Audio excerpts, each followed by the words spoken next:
Pagpalang araw, kaibigan. Nandito na naman po tayo sa tahanan ni Kuya Ronnie, Ate Dorcas.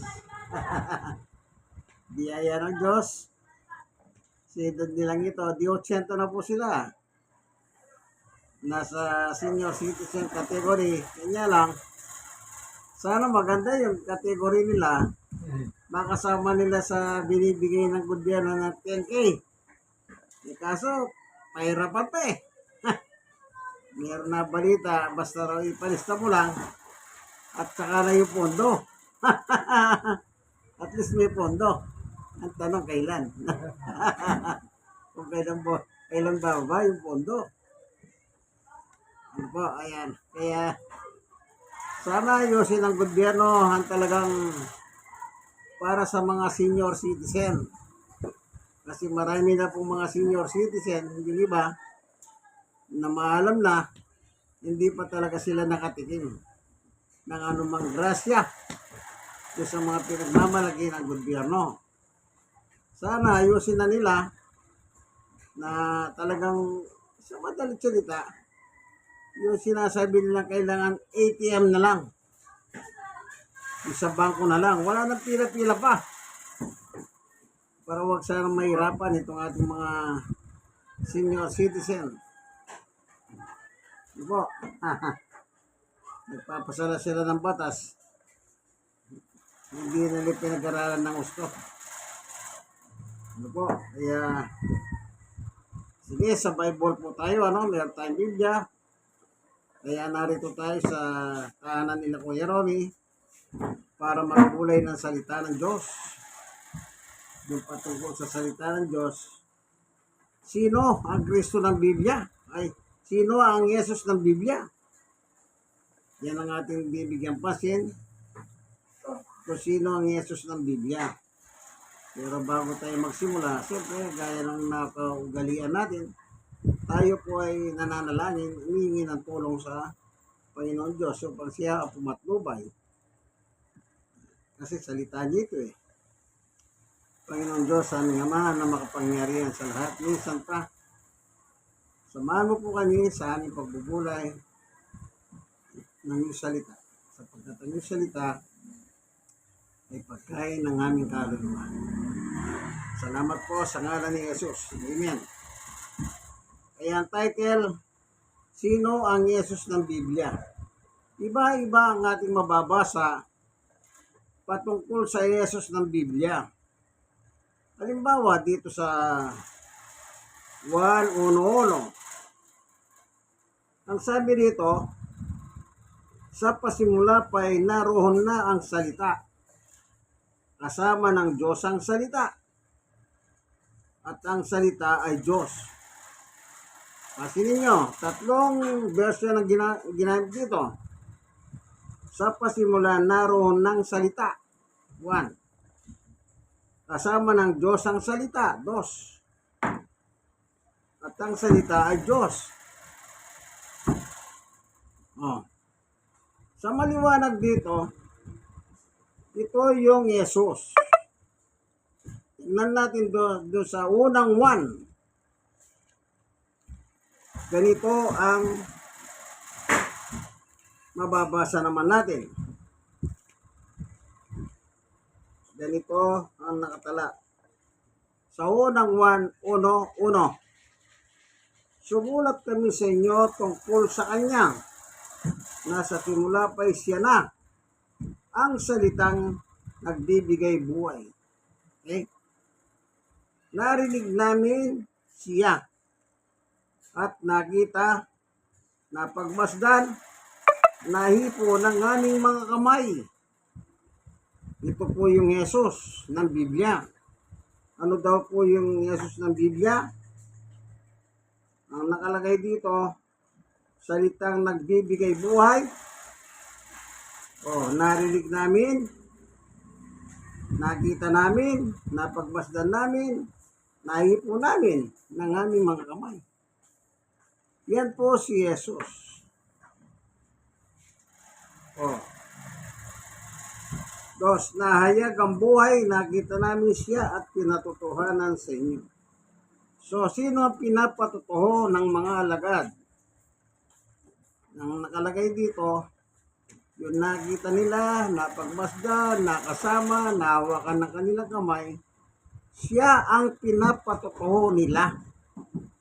Kasi wala kang ibang ipapatutuho kung hindi yung nakita nila ng kanilang mga mata. Nahawakan ng kanilang mga kamay, nakasama nila sa kanyang ministry. At ipinangaral namin sa inyo ang buhay na walang hanggan kasama ng Ama at nahayag sa amin. Sino yung kasama ng Ama? O to, balikan natin yung unang dito sa 1:1. Sa simula pa'y naroon na ang salita.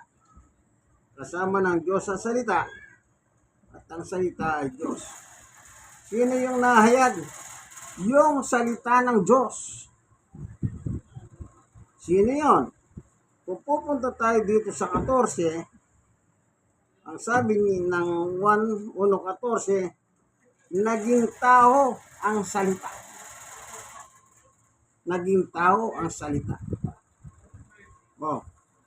At siya'y nanirahan sa piling natin. Oh. Nakita namin ang kanyang kapangyarihan at kadakilahan, puspos ng pag-ibig at katapatan. Tinanggap niya mula sa Ama ang kapangyarihan at kadakilahan ito bilang bugtong na anak. No. Sino yung bugtong na anak ng Biblia? 1:3:16. Ang sabi rito ay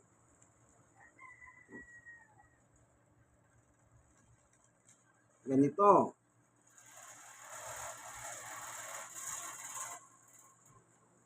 Gayon na lang ang pag-ibig ng Diyos sa sanlibutan, ibinigay niya ang kanyang bugtong na anak upang sumampalataya sa kanya hindi mapahamak, kundi magkaroon ng buhay na walang hanggan. So sa Biblia po, pag sinabi bugtong na anak, wala pong iba kundi ang ating Panginoong Jesucristo. Ngayon makikita natin sa 17. Sapagkat sinugo ng Diyos ang kanyang anak upang hindi atulan maparusa sa libutan, kundi iligtas sa pamamagitan niya. So wala pong iba hindi ang ating Panginoong Jesucristo. Yan po ang Yesus ng Biblia. Ano po?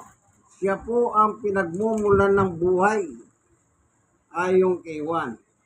Nakita namin, napagmasdan ng aming mga mata, nahawakan ng aming mga kamay, nakasama siya.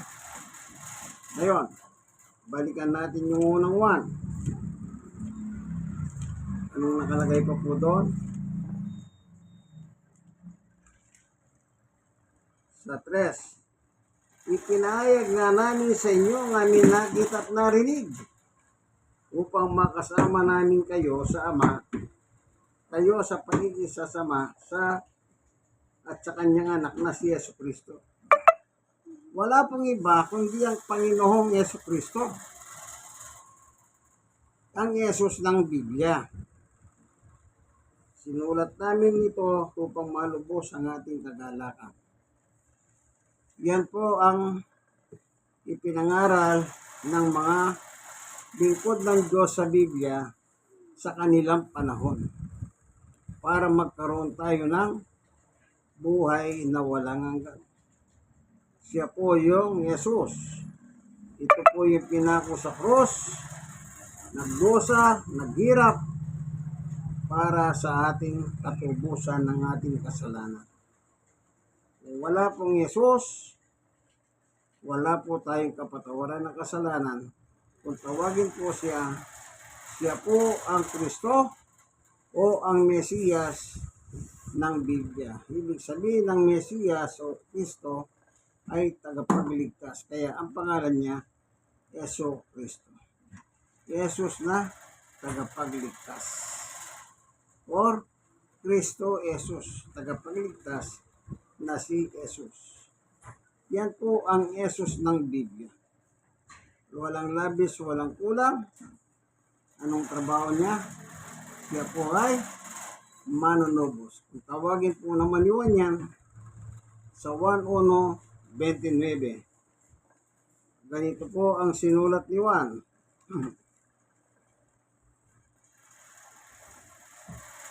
Kinabukasan nakita ni Juan si Jesus na lumalapit sa kanya. Sinabi niya, narito ang kordero ng Diyos na nag-aalis ng kasalanan ng sanlibutan. Maliwanag po, wala pong pwedeng mag-alis ng kasalanan ng sanlibutan o mga taong makasanlibutan, kundi po ang ating Panginoong Jesucristo. Kaya tinatawag siyang ang Kristo ng Biblia. Salamat sa iyo, Panginoon Diyos, sa iyong patutuho, patungkol po sa iyong anak, sapagkat wala pong unang nag-reveal kundi ikaw, nang magtanong si Jesus, sino ako para sa inyo? At ang sagot naman ng mga apostol, sabi ni Pedro, ikaw ang Kristo, ang anak ng Diyos na buhay.